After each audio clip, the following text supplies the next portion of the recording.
নমস্কার, আমি শুভম। আজ দেখাচ্ছি মা দুর্গার এই ছবিটি।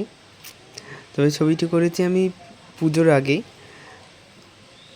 কিছু কারণবশত আমি ছবিটির ফুল ভিডিও আমি ইউটিউবে ছাড়তে পারিনি। ভীষণ কাজের চাপ ছিল পুজোর মধ্যে, তো আমি ভয়েস ওভার দিতে পারিনি এবং ছবিটি ছাড়তেও পারিনি। ছবিটি আমার যারা ফেসবুক আছে, ফেসবুক, ইনস্টাগ্রাম, সেখানে হয়তো ছবিটি আমার দেখেছেন। ছবিটি করেছিলাম আমি রাউন্ড ক্যানভাসে, ক্যামেলের অ্যাক্রিলিক কালার দিয়ে করেছিলাম। মুখের কাজটা করেছিলাম ইয়েলো কালার দিয়ে, লেমন ইয়েলো কালার দিয়ে পুরোটা করে নেওয়ার পর কিছু কিছু জায়গায় সেট দিয়েছি আমি ডিপ ইয়েলো কালার দিয়ে। আবার হাইলাইট করার জন্য কিছু কিছু জায়গায় লেমন ইয়েলো কালারের সাথে একটু হোয়াইট মিক্সড করে আমি করেছি। মা দুর্গার আমি এই ছবিটি পেয়েছিলাম আমি আমার পিন্টারেস্ট থেকে একটা ছবি দেখে আমি এই ছবিটি করেছি।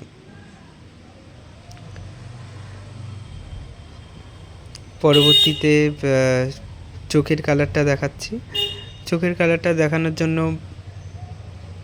ফার্স্টে সাদা কালার দিয়ে নেওয়ার পর আর আমি কালো কালার দিয়ে পুরোটা চোখের মণি, তারপর ওপরের সাইডটা, আবার রেডও ইউজ করেছি, যেমন মা দুর্গার চোখ হয় আর কি, সেরকমভাবে আমি করার চেষ্টা করেছি পুরোটা রাউন্ড ক্যানভাসে। অ্যাক্রিলিক কালারের একটা অসুবিধা আছে, যেটা করতে করতে রঙটা শুকিয়ে যায়, তুলিটা শুকিয়ে যায়, করা খুব অসুবিধা হয় আর কি অ্যাক্রিলিক কালারটা। সেই ক্ষেত্রে আপনারা যখন আমার ছবিটি দেখে যদি করতে চান, তাহলে আপনারা জল ইউজ করবেন, ওই স্প্রে বোতল যেগুলো হয় না, স্প্রে বোতলের জল ইউজ করতে পারেন, তাহলে ছবিটি মানে শুকিয়ে যাবে না।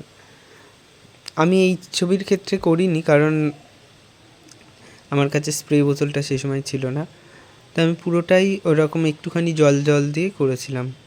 পাশে দেখবেন একটা বাটিতে আমি জল নিয়ে রেখে দিয়েছিলাম, সেই সময় তুলিটা একটু ভিজিয়ে নিচ্ছিলাম আর করছিলাম। তো ক্যানভাসে করার ক্ষেত্রে এটাই করবেন যে স্প্রে বোতল থাকলে খুব ভালো হয়, স্প্রে বোতলে জল স্প্রে দিয়ে করলে তাহলে আরও ভালো হয়।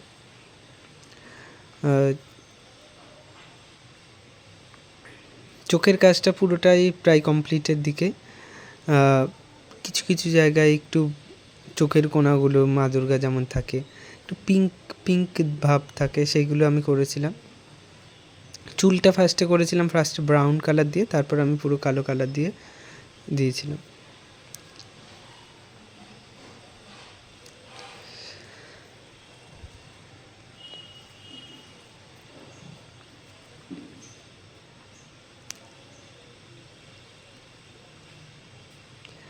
গয়নাটাও করেছিলাম আমি ফার্স্টে একটা হোয়াইট, বেশিরভাগটাই হোয়াইট থাকবে, হোয়াইট আর হোয়াইটের সাথে অল্প ইয়েলো মিক্সড করে যে কালারটা হয়, সেই কালারটা পুরো বেস কালার হিসেবে আমি চাপিয়ে নিয়েছিলাম।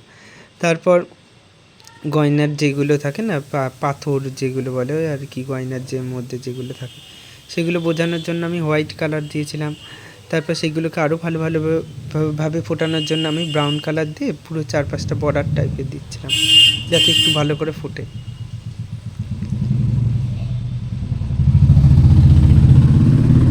পুরোটাই ছবির মতন করে করেছি তা নয়, পুরোটা একটু নিজের মতন করেও করেছি, যে ছবি মানে এই নয় যে পুরোটা সেম করতে হবে, কিছুটা নিজস্বতা রাখাটা ভালো।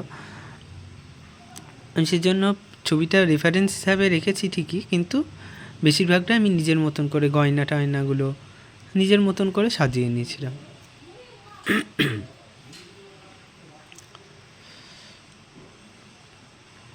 ছবিটা আমার ইউটিউব চ্যানেলে ছাড়া থাকবে, এই লং ভিডিওটা। আমার ইউটিউব চ্যানেলের নাম আর্টিস্ট শুভম, অবশ্যই দেখবেন, পারলে একটা সাবস্ক্রাইব করে দেবেন, যাতে আমি আরও ভিডিও ছাড়তে পারি, আরও উৎসাহিত হয়ে আরও নতুনত্ব কাজ আপনাদেরকে দেখাতে পারি। হয়তো আমি ভালোভাবে গুছিয়ে কথা বলতে পারি না, তবে ঠিক আছে, আমি যেমন পারি সেরকমভাবেই করেছি ভিডিওটা। ভালো লাগলে অবশ্যই একটা লাইক, একটা কমেন্ট করে দেবেন, তাহলে আমার উৎসাহিত হয়ে আরও নতুন নতুন ভিডিও বা আরও নতুন নতুন কাজ করার ইচ্ছা থাকবে। আমার এই ছবিটি পরবর্তীকালে একজন নিয়েছেন ছবিটি তার বাড়ির দেয়ালে সাজিয়ে রাখার জন্য।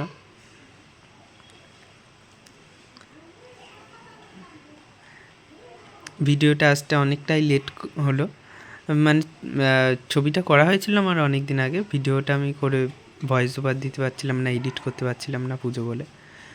ফুল ভিডিওটি দেখবেন, কেমন লাগলো অবশ্যই জানাবেন। ধন্যবাদ।